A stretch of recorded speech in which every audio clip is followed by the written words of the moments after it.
जी। Rakesh sir, जो अभी जैसे देखिए ये जो हुआ ताज़ा जो हम देख रहे हैं, नर्क बना दूँगा, जो कल जिस भाषा का उपयोग किया गया और उसके बाद उनका जिस तरीके से उनके अपने घर में हमने पहले कहा कि 90 लाख लोग सड़कें पे उतरे थे, 80-90 लाख लोग, नहीं समझ पाए। अब उनके जो वहाँ ये अपील हो रही है कि है वहाँ तो संविधान में प्रावधान है, कोई कुछ करना नहीं है आपको। आपको वो खुद रिज़ीम चेंज कर चुके हैं अपने यहाँ के लोगों को, जिस तरीके से उन्होंने बदला, जिन पे जो सही उनको कहीं सलाह-मशविरा दे रहे थे। अब वहाँ उपराष्ट्रपति को राष्ट्रपति बनाने की बात हो रही है कि इनको हटाइए और करिए, बचाइए, देश को बचाइए। और वो तो कह रहा है कि भई होर्मुज़ की तो चाबी खो गई है हमारी। उसने कह दिया ईरान के इरादे बहुत साफ हैं। और जैसा मैंने कहा कि जो जूनियर खमेनेई आज सामने आए थे, उसका में उन्होंने वो जो अपना टारगेट बता दिए हैं उनके, वो जो अभी सुधीर जी बात कर रहे थे कि वहां तक उनकी मार है। वो उस इसराइल के जो उनके अपने ठिकाने हैं, जो परमाणु ठिकाने, उन सबको लक्ष्य कर रहे हैं, है उनका भी कि आइए। और फिर मिडिल ईस्ट के लिए उन्होंने तान लिया कि हम कहीं का नहीं छोड़ेंगे फिर आपको, हमारी भी जानी। आपकी टिप्पणी। धन्यवाद संजीव जी। देखिए, अभी सुधीर जी ने जो इशारे किए हैं वो साफ है, और हमारे यहाँ जो कहावतें हैं पुरानी, वो इस जंग में बिल्कुल सही साबित हो रही कि युद्ध और प्रेम में कोई नियम नहीं, कोई कानून नहीं, कोई भाषा नहीं, वो सारे सेतु टूट गए हैं। और जो रॉन्ग नंबर डायल कर दिया अमेरिका ने गलती से ईरान पर निशाना लगा करके, सीधा कोई झगड़ा किसी का नहीं था, केवल दादागिरी कि हम आपको परमाणु ताकत नहीं बनने देंगे, हम आपको तेल की जो प्रभुता है आपकी उसको छीन लेंगे। ये एक साम्राज्यवादी जो सोच अमेरिका की थी, उसके तहत ये युद्ध शुरू हुआ। और अब आज 37वें 38वें दिन में युद्ध पहुंच गया है। तो अब ये तो मानकर चलिए कि ईरान घुटने टेकने वाला नहीं है और नहीं टेकेगा। तो ऐसी स्थिति में अमेरिका के राष्ट्रपति का, अमेरिका का तो नहीं, अमेरिका के राष्ट्रपति का आपे से बाहर हो जाना और उनका भाषा से जो नियंत्रण छूट गया है, उससे ये तो जाहिर हो गया कि वो हार गए। वो भीतर से टूट गए हैं, हार गए। उन्हें लग रहा है कि न तो दुनिया में कोई उनका साथ दे रहा है। नाटो का भी जिक्र है, नाटो ने कह दिया कि ये लड़ाई आपकी है, हमारी थोड़ी है, आप लड़िए। अब अमेरिका की जनता उनके साथ नहीं है, जबकि ऐसे संकट के समय में, इसको संकट का समय युद्ध काल है, तो सब कहते हैं सब इकट्ठे हो गई। तो अमेरिका की जनता कह रही है कि हमने तो ये युद्ध मांगा नहीं था, आप जबरन युद्ध में कूद गए तो हम आपके साथ क्यों खड़े हों। तो एक तरफ तो ईरान में खुली हार, दूसरी तरफ अपने घर में इम्पीचमेंट का खतरा, और जो अभी वहां मध्यावधि चुनाव होने उसमें पराजय का खतरा ट्रंप साहब की नींद को उड़ा चुका है। और ऐसे में वो हमारे यहाँ एक शब्द होता है ना, सन्निपात में आ गए, उन्हें पता नहीं वो क्या बोल रहे हैं और किस ढंग से युद्ध लड़ रहे हैं। युद्ध की नैतिकताएं और अंतरराष्ट्रीय कानून अपनी जगह होते हैं, लेकिन जिस ढंग से अब आप यूनिवर्सिटीज पे बम गिरा रहे हैं, जिस ढंग से आप परमाणु ठिकानों को टारगेट कर रहे हैं, स्कूल पे तो आप पहले गिरा ही चुके, 164 बच्चियां मारी जा चुकी हैं। तो उससे दुनिया में आपका समर्थन अपने आप खत्म हो गया। अब ये धीरे धीरे स्थिति ये है कि अगर अमेरिका समय की जो नब्ज की जो है उस पर को पहचान नहीं पाएगा, तो अपने घर में भी पिटेगा, और घर के बाहर तो पिट ही रहा है। स्थिति ये होने वाली है आने वाले एक हफ्ते में। मुझे लग रहा है कि अभी जो हम तृतीय विश्व युद्ध के आहटे सुन रहे थे, वो आहटे वास्तव में हकीकत में तब्दील हो सकती है। दुनिया दो खेमों में बटी हुई है। 30 देश अलग खड़े होकर बात कर रहे हैं कि हम हॉर्मुज़ खुलवा लेंगे, बाकी रूस और जिक्र आया अभी चीन है, वो अपने ढंग से बात कर रहे हैं, भारत अपने ढंग से अपने एक एक दो दो जहाज निकाल रहा है वहां से। तो कुल मिलाकर के गर्दन पर जो बंदूक रखी थी अमेरिका ने ईरान के, वो उल्टी हो गई है। हॉर्मुज के माध्यम से ईरान ने अपनी संप्रभुता तीनों तरह से दिखा दी कि वो न लड़ने में कम है, ना वो आपकी धमकियों के आगे झुकने वाला। हॉर्मुज से नहीं निकलने देगा तो नहीं निकलने देगा।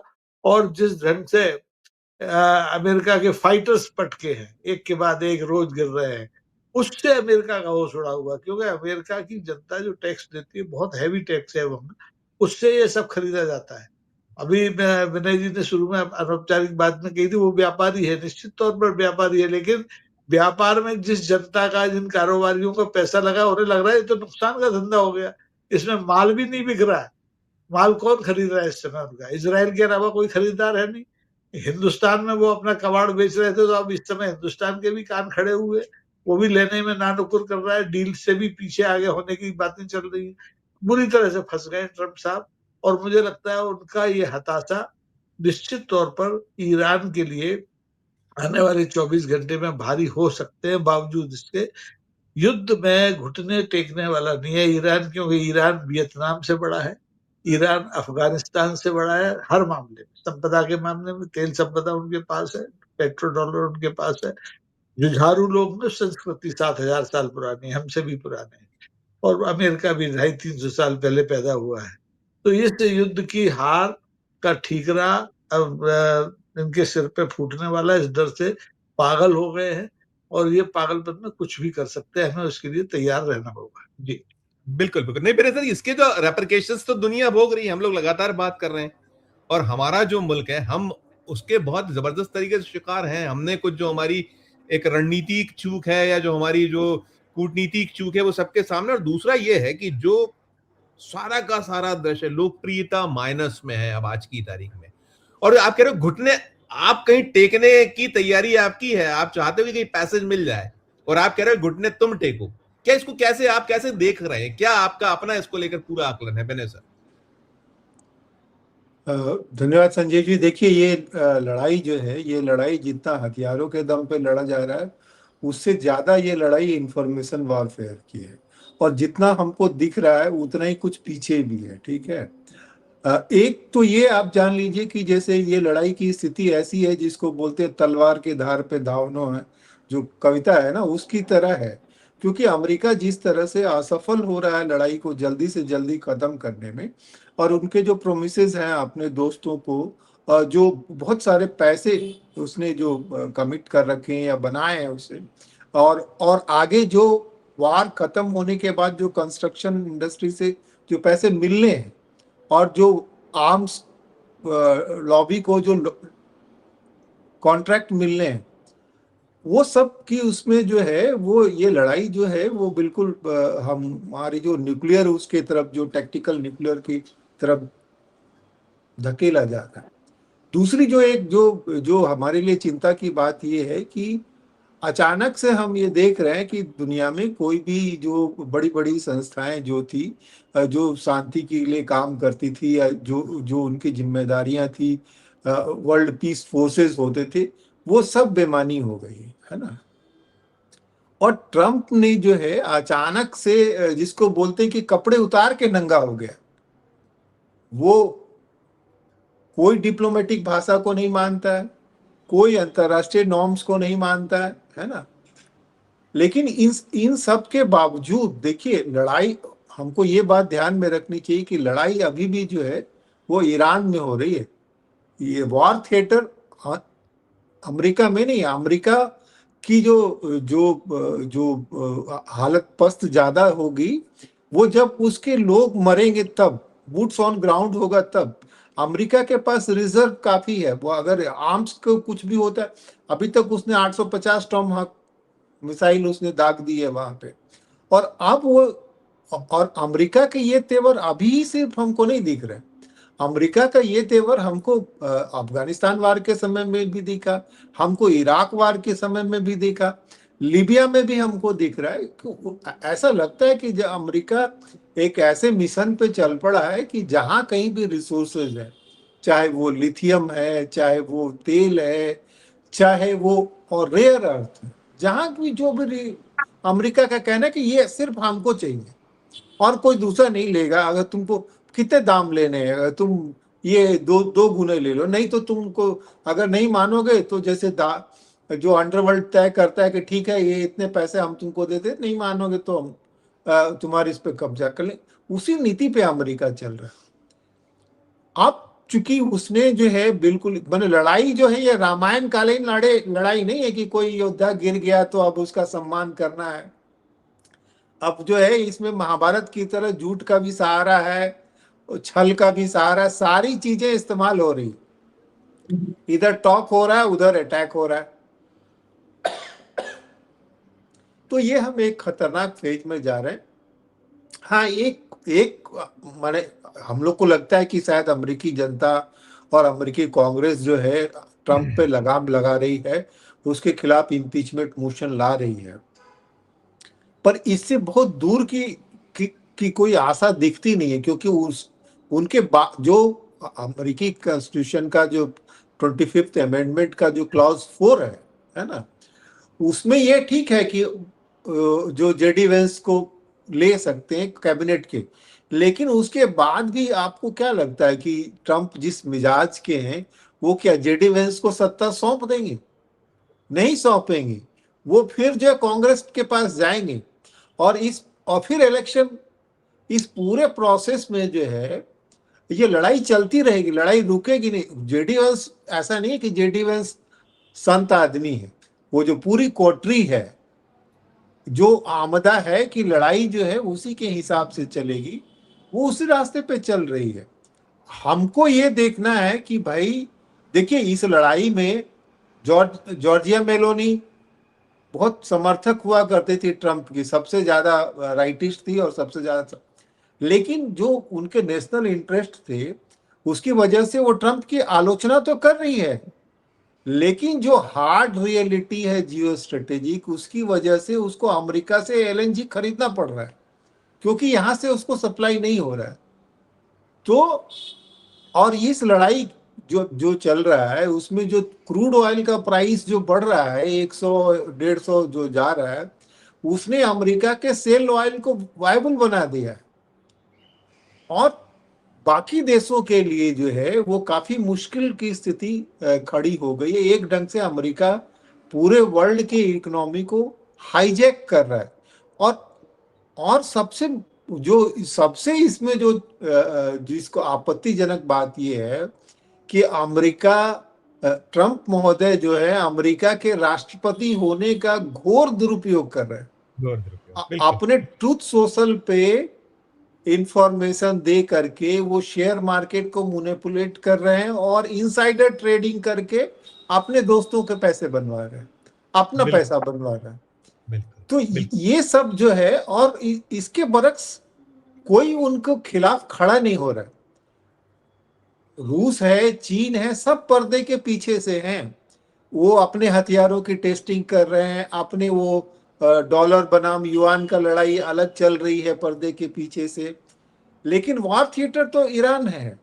ईरान के लोग बहुत बहादुर हैं, लड़ते रहेंगे, लेकिन उनके जो स्टील फैक्ट्री को निशाना बनाया जा रहा है, उनकी यूनिवर्सिटीज को निशाना बनाया जा रहा है। हमको अंततः ये याद रखना चाहिए कि ईरान बहुत बड़ा देश है, लेकिन आबादी उसकी बहुत बड़ी नहीं है, 9 करोड़ है ना। बिल्कुल बिल्कुल बिल्कुल बिल्कुल बिल्कुल मैं लौटता हूँ, मैं एक प्रदीप सर से टिप्पणी देता हूँ। प्रदीप सर, जो जो क्या इसमें डोनाल्ड ट्रंप जिस पद पर है, दूसरी बार वो वहां के राष्ट्रपति बने हुए हैं, ठीक है, उनकी जो शैली, लेकिन अभी जो दिख रहा है, क्या इसके रेपरकेशंस वो नहीं समझ पा रहे हैं या उनको नहीं इल्म है कि वो आखिर बोल क्या रहे हैं? ठीक है, आप अपने बयानों से इधर से उधर हो जाइए, ठीक है, लेकिन जो भाषा है जिसकी हम बात बार बार करते हैं, इस तरह की भाषा, इस तरह की ये जो शैली है, ये क्या, ये तो आप कहीं ना कहीं इसको और उकसा रहे हैं, इसको और बढ़ा रहे हैं।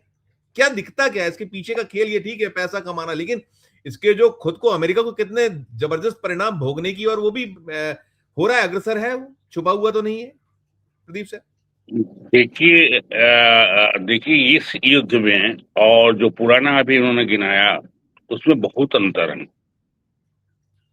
ये युद्ध अमेरिका का है नहीं, पहली चीज ये अमेरिकन भी जान रहे हैं, नाटो देश भी जान रहे हैं, ये युद्ध इजराइल का है।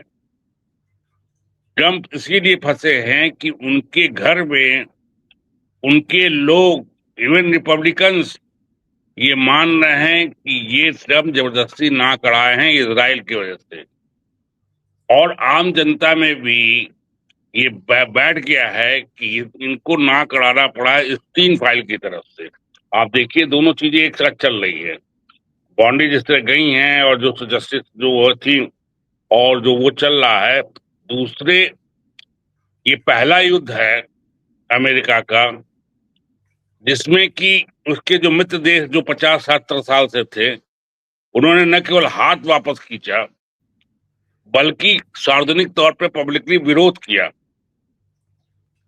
और विरोध करने के साथ इनके सार्वजनिक अपील को भी टर्न डाउन कर दिया। ये बहुत बड़ी बात है।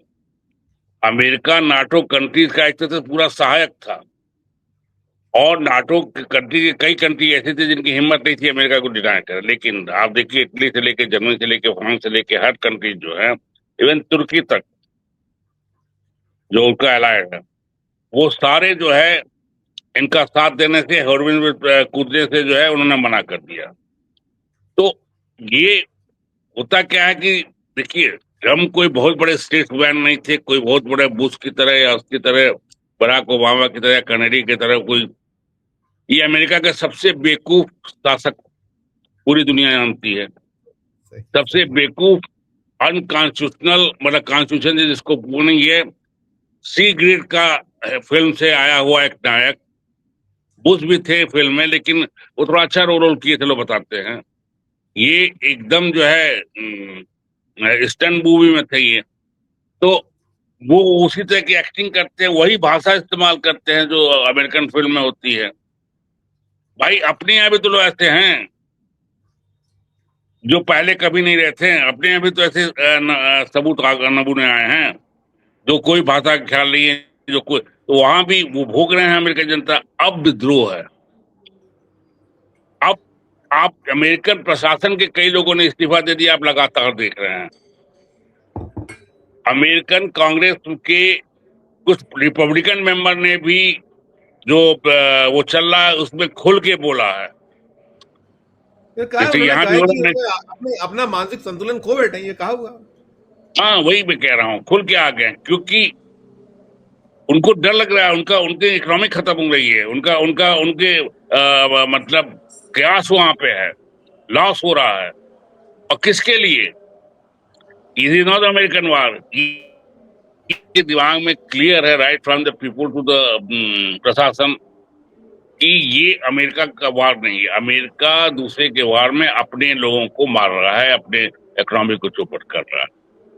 इसलिए, और वो इसलिए कर रहा है कि उसके पीछे एप्स्टीन के फाइल का दबाव है, जिसमें कई लड़कियों के साथ पाया गया है। इस फाइल ने कई शासकों को जो है, दुनिया के कई शासकों को लपेट कुछ इस्तीफा देना पड़ा कई लोगों को। तो आप ये देखिए कि इस वार अब ये जो प्रदीप सर, अगर अभी प्रदीप सर अभी जो अभी मौजूदा स्थिति है, जो उनका फिर से 24 घंटे बढ़ाया है उन्होंने, और ईरान ने, जैसे उसने कहा, हमारी तो चाबी खो चुकी है। इट मींस कि अब ये बहुत ऐसी स्थिति में आ गया जहां ईरान ये है कि ना हम आपको नहीं, वो पीछे नहीं, हमारी मैं आपको संजीव जी बताऊं कि ये जो धमकी दे रहे हैं, टाल रहे हैं, टाइम लिमिट क्यों टाल रहे हैं? एक अमेरिकन प्रेसिडेंट दुनिया के सर्वोच्च शक्तिशाली माना जा रहा था, पब्लिकली बार बार जो है वो अपना टाइम बढ़ा रहा है या वापस ले रहा है, या ये 10 तरह के बहाने ढूंढा। क्यों? क्योंकि मुझे लगता है कि वहां की आर्मी, वहां के सर्वोच्च कमांड भी साथ नहीं दे रही है कि आप इस तरह का वार छेड़िए, इसलिए और वॉर पे उतरिए या ईरान को तबाह कीजिए। पर्दे के पीछे सुलह नहीं हो रहा, पर्दे के पीछे इनको धमकी भी मिल रही है। फ्रांस से, रसा से। देखिए, ऐसा नहीं होता है कि जो अभी कह रहे थे कि रसा क्या कर रहा है, चाइना कर रहा है। अरे वहां जो वार कर रहा है यूक्रेन में, कोई नहीं बोल रहा है। लेकिन ऐसा तो है नहीं कि यूक्रेन को मदद नहीं कर रहा है। यूक्रेन ने आज बयान भी दिया है कि इस वार से, ईरान के वार से हमको मदद मिलनी बंद हो गई है। तो ऐसा मैं मान ही नहीं सकता कि ईरान जो इस ताकत से लड़ा, अमेरिका और इजराइल जैसी ताकत से, या जो एटॉमिक आर्सेनल जिनके पास है, वो बिना किसी सपोर्ट के लड़ रहा है। एटॉमिक वार इसलिए भी नहीं कर सकता अमेरिका इजराइल, उनको बता दिया गया है, जो एटॉमिक सुपर पावर हैं, कि इसका परिणाम फिर आप भी भुगतिए। आई मीन, ये बैलेंस ऑफ पावर का खेल है, नैरेटिव का खेल है। उस नैरेटिव में और युद्ध दोनों में ईरान इस समय अमेरिका से बहुत आगे है। ठीक, इजराइल